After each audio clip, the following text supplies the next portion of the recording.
Good day guys, no.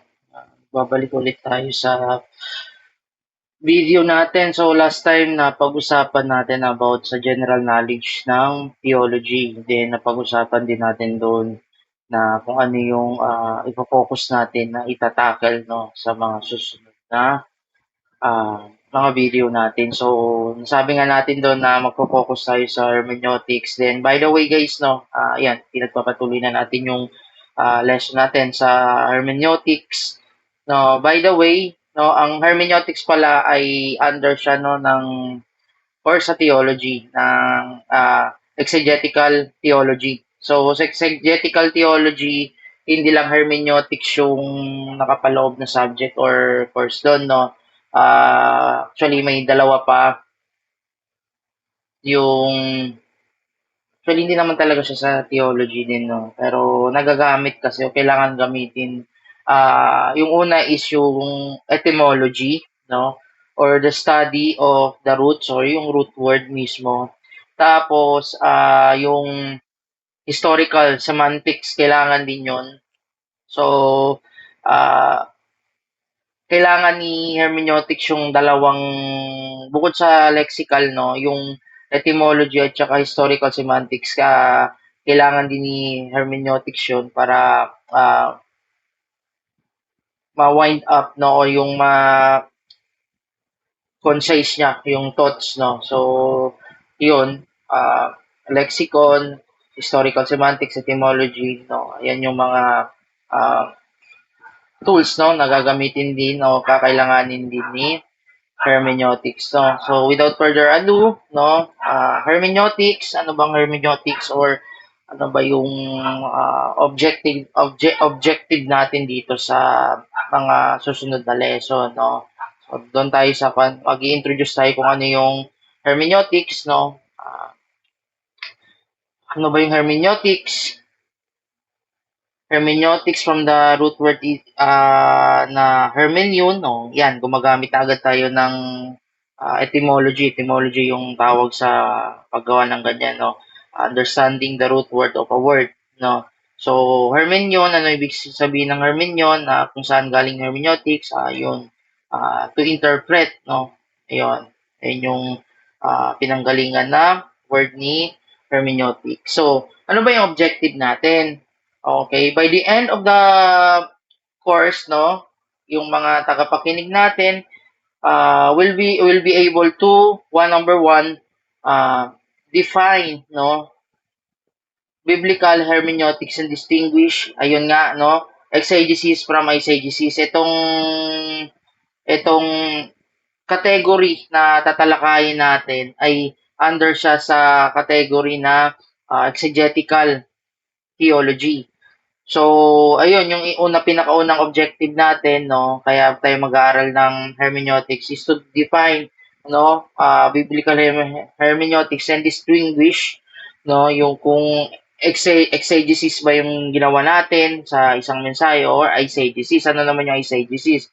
Pag sinabing eisegesis, galing lang sa sarili, no, while yung exegesis ay galing mismo kung ano yung mensahe mismo na nanggagaling sa passage o sa text or sa Bible mismo.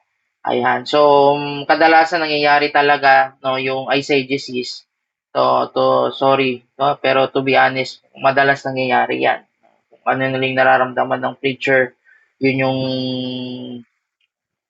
lumalabas. So, hindi na yung kung ano yung intent ng mensahe ng Bible mismo.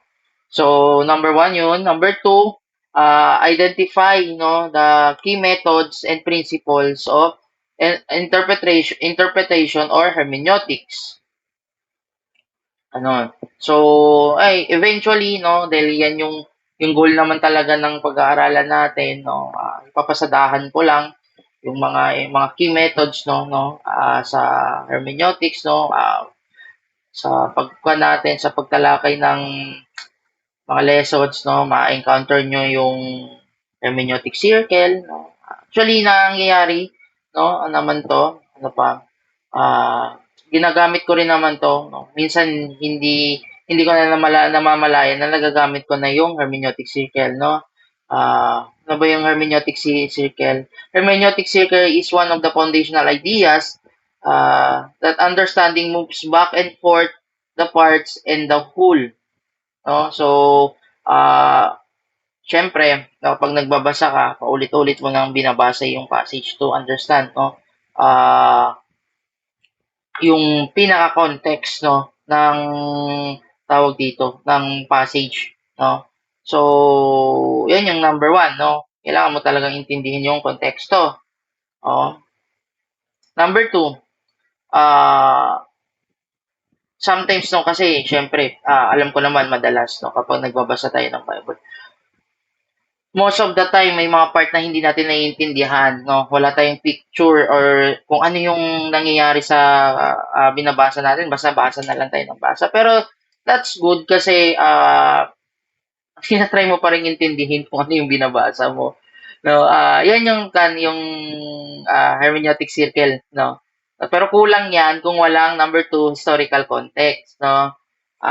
Ayun syempre, bukod sa binabasa mo yung passage, dapat may idea ka din during that time kung ano yung nangyayari, no.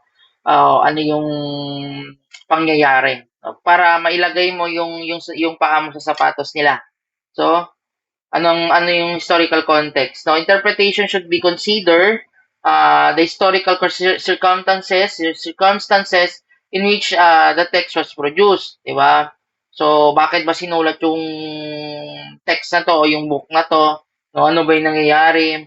So, this includes, number one, political events. May nangyayari bang pag-aalsa, pag-uwelga sa time na 'to. Parang kay Book of Jeremiah 'no, ayun may, historical context 'yun. Bakit siya tinawag na weeping prophet 'no, kasi during that time 'no, nung sinusulat niya yung Book of Jeremiah, nagmamarcha sila papuntang Babylon 'no, na-captive na kasi yung Jerusalem during that time. So, 'yun yung makikita mo yung background nun. So, ayun yung mga isang example no ng historical context no. Ano pa, social customs no. Kaya ako palagi since yung author is Jewish or Hebrew yung Bible, pinag-aralan ko talaga, hanggang ngayon pinag-aaralan ko pa rin yung custom nila no. Paano nila tingnan yung isang bagay, paano nila intindihin yung isang bagay, no? Hindi lang sa panahon ngayon, pati way back sa panahon ng sinaunang panahon, no? Ano pa ba? Religious beliefs, no? Mga Kristiyano may mga religious beliefs, no? Na lumitaw lang, no? Nitong mga panahon lang, no? Nitong hindi masyadong matagal na hindi pa, kunyari mga, tawag dito, mga tradisyon, no? Yun, tradisyon.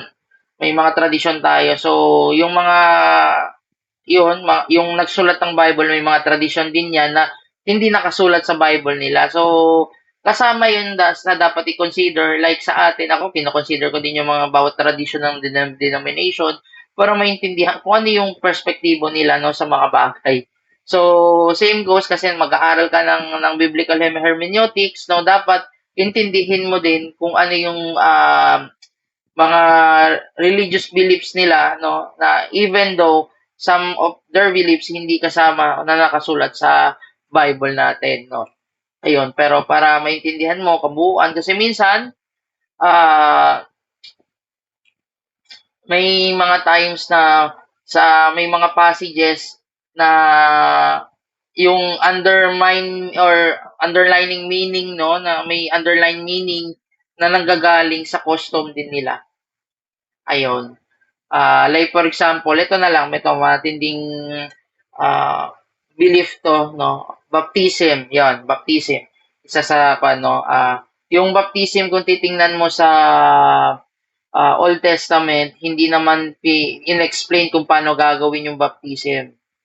No, ano bang mikba, yon or yung washing, no, yung purity washing gano'n, yung meron na siya sa Old Testament 'no, meron na siyang idea. Actually, di ko alam kung ano yung tawag sa English, eh. May mikvah na o mikveh na sa Old Testament, sa direct translation papuntang sa New Testament, baptism 'yon, pero hindi pinaliwanag sa Old Testament kung ah, paano siya ginagawa, basta binanggit lang, 'no?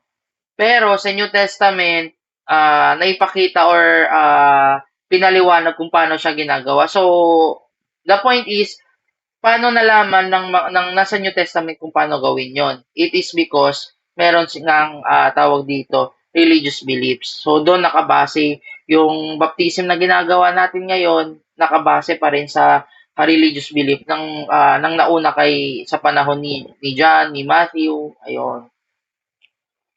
Again, so ayun, ano pa, economic conditions, no? Gaya ng Malakay 3:10, gano'n, yung tithes, bakit kailangan banggitin 'yon, no? So, during that time, magkakaroon ka rin ng idea na yung mga mga pari, no, nawalan ng kakainin, no, dahil yung mga tao, no, na supposed na magbigay sa kanila ng parte nila sa mana nila or inheritance, no, hindi na binibigyan. So, ayun, pinerson ni Malakay or actually si Jeremiah pa rin, Malakay sabi ng historian si Jeremiah pa rin kasi yung Malakay hindi naman yan pangalan. Malakay is literally translated as my messenger. Malak, message, messenger, yung suffix sa dulo, yun yung nag-identify ng word na my. Kaya ang direct translation ng word na Malakay is my messenger. So, hindi talaga siya pangalan. Baka isipin niyo yung Malakay pangalan siya, hindi. So, unknown, kumbaga unknown writer siya, no, na walang pangalan. Pero naniniwala yung mga historian or yung mga theologian na si Jeremiah din yon. Ayun. Ayun. So, ganun nangyari sa Malaki Treated, no, nawalan ng kakainin yung mga pari. So, ang ginagawa nila, nagle-labor na lang sila sa mga sakahan or sa yung mga taniman, no, para may makain yung pamilya nila dahil hindi na binibigay sa kanila yung dapat na mapunta sa kanila. Ayun. Okay? Yun, isa pang reason kaya bakit kailangan mo ng historical context, no. Ito, sa historical context, kailangan mo ding i-consider yung paggamit ng mga word na ginagamit nila. Dito papasok kayo yung tinatawag nating historical semantics. No, may mga word na during that time iba yung definition pero sa pagdaan o paglipas ng panahon naiiba siya ng definition. So, kapag kunyari, ito na lang, very basic example. Sa book sa Bible na version ay King James, no, King James version, may lumitaw na word doon na salitang unicorn. Ngayon ito, ilang years na lumipas pero hanggang ngayon natatawa pa rin ako kasi meron akong kaibigan na tinanong sa akin bakit may unicorn sa Bible, no. Actually, no, babagsak kasi siya sa historical semantics kasi nung ginawa yung King James version na Bible, ang unicorn sa definition nila ay hindi pa yung unicorn na sa definition natin ngayon na yung kabayang may isang horn sa ulo. Ngayon, nung binasa ng mga latter generation, ay bakit naging fantasy yung Bible ngayon. Pero kung titingnan niyo sa dictionary, ayun nga kaya mahalaga yung historical semantics. Kung titingnan niyo yung dictionary o Bible dictionary or yung dictionary during the time, no, na ginawa yung King James version, ang unicorn sa kanila o unicornus, no, iyon pala yung isang species, no, ng isang rhinoceros na ngayon extinct na.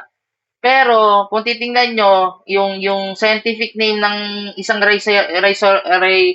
rhinoceros na buhay pa yung species ngayon, may dalawa siyang horn eh. Ang tawag doon ay binicornus. Ayun. So, ibig sabihin, nagkaroon lang ng lapses sa historical semantics. Kaya, yun, hindi na nila naintindihan. Akala ng kaibigan ko, meron talagang kabayo na may sungay na magical na lumilipad. So hindi pala kasi yung tinutukoy na unicorn ni King James sa book niya is yung unicornus o yung isang horde na rhinoceros. Ayun. So, yun, mahalaga. Yun, yan. Cut the long story short. Kaya, mahalaga at sumusuwarta din yung historical semantics sa hermeneutics para magkaroon kayo ng full image sa binabasa nyo. Ano pa? A biblical passage, for instance, may have a different meaning when interpret within the cultural practices of ancient and Near East. Yun. Ayun.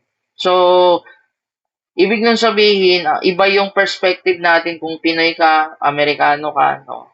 Tapos babasahin mo yung kultura, yung political background nila, no? Historical semantics, no? Yung historical semantics, no? Yung etymology actually makukuha mo naman agad 'yun. Ayun, so kaya ayun, to cut the long story short, madadaanan naman natin 'yan. So, 'yan yung mga isa sa key methods, no, ng hermeneutics. So number three guys, no, yung authorial intent, no. When you're reading a passage, you should always consider guys kung ano yung purpose ng nagsulat, number one. Number two, no, kailangan mo din i-consider kung sino yung audience na kinakausap, no, ng nagsulat. No. So, most of the time, marami akong nakikita kasi na ah, parang kiniklaim nila na sa kanila nagsasalita yung passage, no? Hindi naman masama yon, no? Pero nawawala kasi yung essence mismo, no? Ng mensahe kung palaging ganun yung approach natin every time na nagbabasa tayo ng passage. So, hindi mo talaga ano ba, mapi-picture out, maintindihan kung ano talaga ibig sabihin ng binabasa mo. No? Kasi natitwist na eh. Instead na kinonsider mo yung audience at yung author na nagsulat, wala na. Ayun. So, ayun, yun yung authorial intent, no? Some hermeneutic traditions argue that interpreters should seek, no? Kasi nag-interpret tayo, no? Exegesis yung pakay natin dito, hindi eisegesis, no? Kung ano yung talaga yung gustong iparating, no, ng nakasulat, hindi yung kung ano yung nararamdaman natin o yung gusto nating iparating, hindi. No, interpreter tayo, no, hermeneuticis tayo. Yan. So, should seek what the author intended to communicate. So, questions should include, number one, what problem was the author is addressing? Like, for example, si Paul nagsulat, yung epistle niya, no? So, pag binasa niyo yung mga mensahe ni Pablo papunta sa Galacia, dapat meron kayong background ng historical context, no? Kung ano yung nangyayari during that time para maintindihan niyo kung ano yung problema or ano yung mensahe talaga or ano yung pinakakabuuang konteksto ng sinasabi ni Pablo, no? Sino yung yan, binanggit ko, no? Kung ano yung mga question, no? What's the problem? Number two, who was the original audience? No, yan. Number two, nabanggit ko na. What was the purpose, no? Did the text serve, no? Kagaya ng epistle na sinasabi ko kanina, to encourage, no? Baka sa sinulat ni Pablo, no? Nagkakaroon sila ng crisis sa pagkain, ganun, no? So, makikita nyo yung mensahe ni Pablo, no? Nag-encourage, nagpapalakas, magpatuloy lang kayo. So, ganon, no? Ano pa? Ayun. So, sabi dito no sa lesson na ginawa ko, modern hermeneutics often recognizes that authorial intent is informative may not completely determine a text meaning, which is that is very likely na mali talaga, no? Kasi, dapat mo talagang i-consider kung sino yung kausap ni Pablo at ano yung gustong iparating ni Pablo sa kausap niya, hindi yung kung ano yung gusto mong iparating o yung nararamdaman, no? Iyon yung kadalasang error na nakikita ko, no, sa mga nagpe-preach, no, without the proper discipline, no, ng hermeneutics. Ayun. So, kailangan ma-identify mo. Doon sa historical ah, context natin kanina, pagka meron kayong background noon or ah, ano ba, research, nagawa nyo ng research kung ano yung binabasa nyo, no? Or pinag-aralan yung maigi, yung authorial intent, mabilis mo na lang makuha yan. As long, yung focus mo o yung pakay mo is exegesis talaga, hindi yung gusto mo lang, anong gustong iparating, no, ng nararamdaman mo. No, authorial intent dapat i-consider mo 'yon kasi kung na yan yung authorial intent makukuha mo nga yan kapag ka meron kang historical context na research na ginawa. Oh. Ang kahalagahan lang ng authorial intent is mag-focus ka sa goal talaga ng mensahe ng nakasulat. Ayun. Pang-apat, ano pa? Reader's horizon, no? Interpretations, most of the time, is influenced by the reader's own experience. Yan, yun naman. Madalas ko talagang na-encounter yan. Experience, assumption, kung ano yung cultural background. Kagaya nung sinasabi ko kanina, kaya pinag-aaralan ko yung custom ng mga Hudiyo kasi Hudiyo yung nagsulat no ng Bible. So, most di naman mo some no of the preacher nung gumagawa ng mensahe na nagbabase sila sa kung ano yung nararamdaman o nararanasan nila sa sarili nating kultura dito na which is malayong-malayo talaga kung ano yung kultura nung Bible. Ayun. Number five, no? Yung four and five, no? More on discipline talaga yun na kailangan mag-stick ka talaga kung ano yung totoo, no? Yung hindi sa yung ano yung goal mo o nararamdaman mo. Kung ano yung nakasulat sa Bible, be honest with it. Kung ano yung nakita mo sa research mo, be honest with it, no? Ano pa? So, ano pang method, no? Number five, language as a meaning, no? Kagaya ng kanina, sinasabi ko yung etymology, yung semantics, no? Hermeneutics emphasizes that language shapes understanding rather than merely conveying information, which is true. No, kagaya ng explanation ko kanina, na iba na yung meaning dahil naiba na yung definition no paglipas ng panahon. Oo, hindi lang 'yon. Example ko lang, isang word lang. Pero yung Bible is consists of many poetry na yung iba yung ibig sabihin during that time, no? So pag sinabing poetry, isang mahabang istansa, isang mahabang linya, no? Na iba pala yung ibig sabihin sa kanila tapos sa atin iba yung ni-interpret natin. So, kailangan i-consider natin yon. So, interpreters pay attention, must pay attention to number one, symbolism. Yan. Number two, metaphor.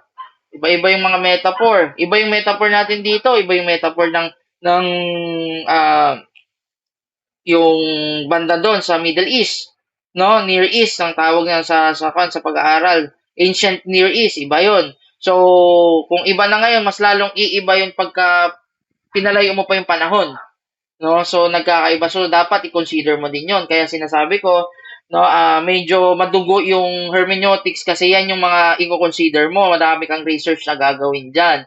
Pero pag marami ka ng malalim na 'yung full knowledge mo sa poetry, sa Bible, sa history, no, mas mabilis mo na siyang magagawa kasi marami ka nang makukuhaan na impormasyon sa sarili mong utak meron na rin naka tawag dito, naka stock no, stock knowledge no, ayun. Ano pa? Metaphor, grammar. Ayan. Kaya kailangan mo ding intindihin. Kaya last time, sinabi ko, nag-aaral pa rin ako ng Hebrew. No, kahit hindi ko mastery yung Hebrew, pero marunong ako magsulat at marunong ako magbasa. Why? Kasi hindi lang grammar ng English yung i-consider mo dyan pag nag-interpret ka. No, kasi some of the time, kailangan mong bumalik sa original na ah, manuscript or original language, no?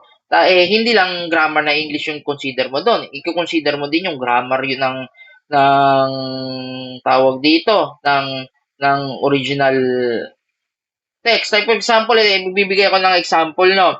Bakit mahalaga? Sa Genesis 1:1 pa lang, no? Makikita mo doon na mahalaga yung grammar. Ano ba yung nakasulat sa Genesis 1:1? No? In the beginning, God created the heaven and the earth. Ayun. In the beginning, verse 1 lang ha. In the beginning, God created the heaven and the earth. Ngayon, pag binasa mo sa original Hebrew yun o yung pinaka-original language na ginamit, ang ginamit sa term na God doon is plural. Ngayon, kung i-consider mo ngayon yung grammar na English, mali yung translation ng Bible. Diba? Kasi dapat God's yung nakasulat. Ano ba yung nakasulat doon sa original Hebrew, no? Ang nakasulat doon ay Bereshit, in the beginning, bara, created, Elohim, plural in form, Elohim kasi Eloha or Eli, no, yung singular, no, form ng word na God, no, pero ang nilagay doon Elohim, then Bereshit bara Elohim et Hashamayim created the heaven viet haeretz and the earth. So ayun, kapag tiningnan mo yun, bakit naging singular yung grammar ni I mean, naging singular yung noun na pagpuntang sa English. Ayun, pag pinunta mo sa Hebrew yun, ang consideration pala ng plurality ng noun, no, hindi lang magbabase sa pinaka noun mismo. Titingnan mo pala kung ano yung verb na nauna na nauuna sa noun na in case dito sa Genesis 1:1 is bara. Ngayon kung dapat pa lang na maging plural yung Elohim doon, dapat yung nakasulat doon is plural yung plural form yung created which is hindi bara, dapat baru. Anon. So ayun, so mahalaga yung ayun, grammar, no. Ayun. Ano pa? Yung genre. Ayan. Guys, no, mamaya, actually, two birds in one stone na to eh. Kasi dadaan tayo mamaya sa pangatlong discussion natin. Pwede nyo na lang balikan yung video na to. No, kasi two birds in one stone, pinapaliwanag ko na rin para hindi ko na makalimutan, no. Again, no, ano pa yung dapat nating i-consider? Genre. Bukod sa grammar, yung genre. Ano ba yung type ng pagkakasulat? Poetry ba yan? Yun, dapat i-consider mo din yan. Pag poetry, huwag mong iliteral. Literal ba talaga yung mensahe na nakasulat, no? Pag literal, huwag mo nang lagyan huwag mo nang gawing poetry. Ano pa? Prophetical ba yan? Yan yung mga genre. Prophetical, no? Wait lang.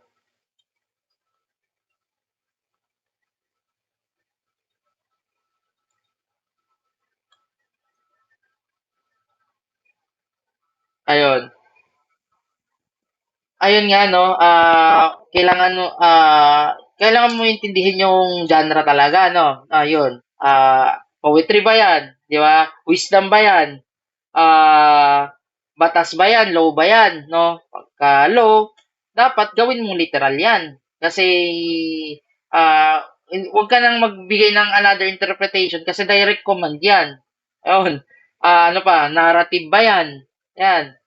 Kailangan mo i-consider yung genre. Ano ba? Poetry, wisdom, prophetical ba yan? Oh, gospel ba yan? Oh, Matthew, Mark, Luke, John, gospel, yan yung gospel. No, epistles ba yan? Ayun. Tapos apocalyptic ba yan?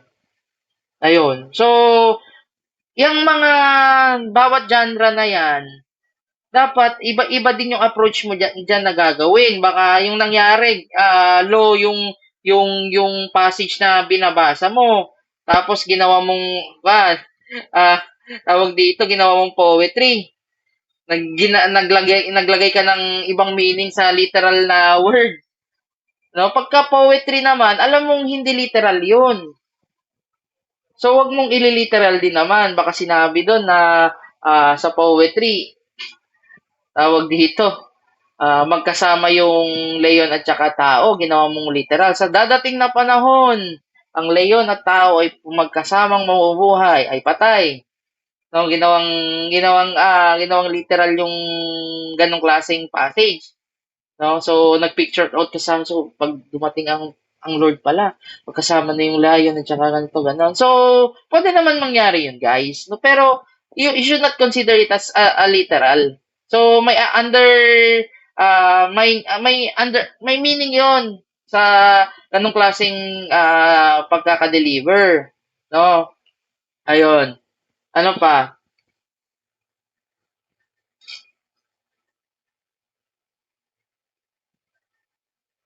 Ano pa? So, ayun nga, symbolism.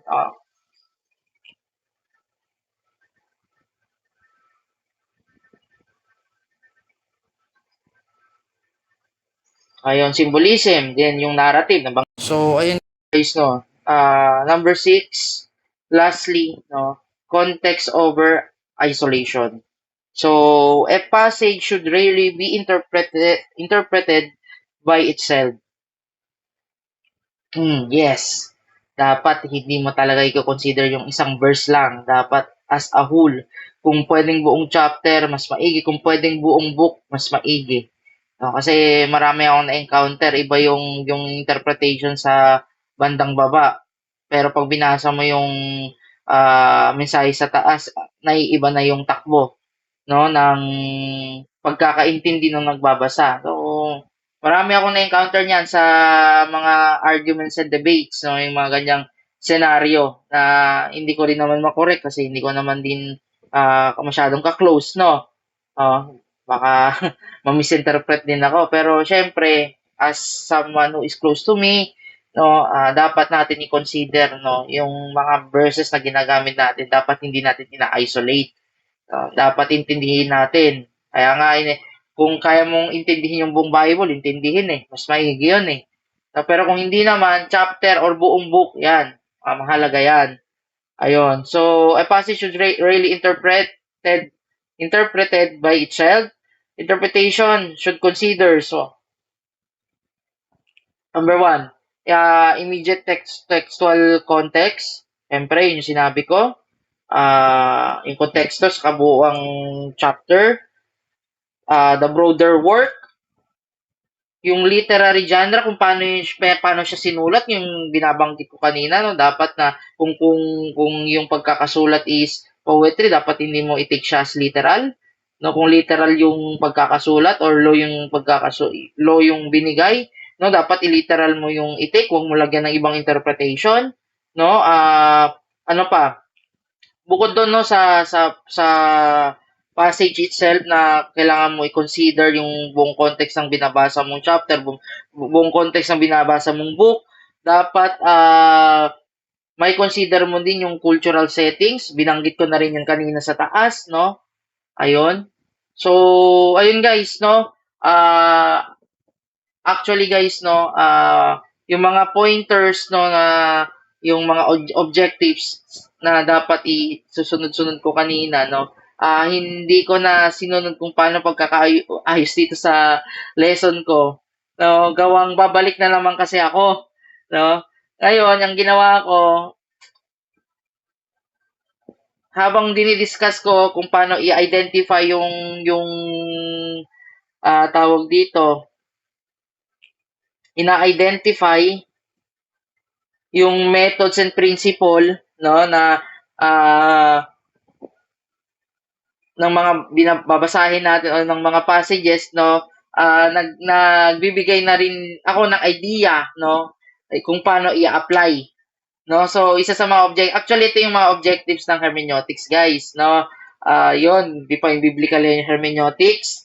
Number 2, identify, no, yun yung dinidiscuss ko kanina, na key methods and principle of interpretation. Tapos, yung pangatlo guys na objectives to apply. kung ano yung in-identify natin, no? Apply literary, historical, grammatical, and theological context to scripture, no? Which is, na-discuss ko na rin doon sa pag-identify natin kanina sa key methods, no?